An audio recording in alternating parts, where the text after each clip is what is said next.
সেদিন ছিল এক ঘন কুয়াশাচ্ছন্ন শীতের রাত। গ্রামের সবাই গভীর ঘুমে, তবে আমি, রুদ্র, নিজের কৌতূহলের বশে গ্রামের পাশের পুরনো বটগাছের দিকে হাঁটছিলাম।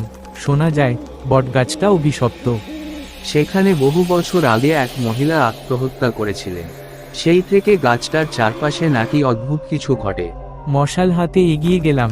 রাত তখন প্রায় 12টা। গাছটার কাছে পৌঁছে হঠাৎ কেমন যেন শিরশিরে ঠান্ডা অনুভব করলাম। আশেপাশে কেউ নেই, অথচ মনে হলো কেউ আমাকে ফিসফিস করে ডাকছে। ভয় লাগছিল, তবুও ফিরে যাইনি। হঠাৎ মশালের আলোয় দেখলাম গাছের ডালে ঝুলে এক নারীর ছায়া। চুল এলোমেলো, মুখটা যেন আবছা দেখা যায়।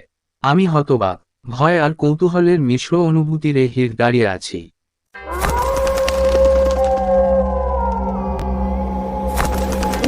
ফুল ভিডিও দেখতে চাও যদি কমেন্ট করবেন। হাড় কাঁপানো ভূতের গল্প আর রহস্যভরা মজাদার সব গল্প দেখতে চোখ রাখুন।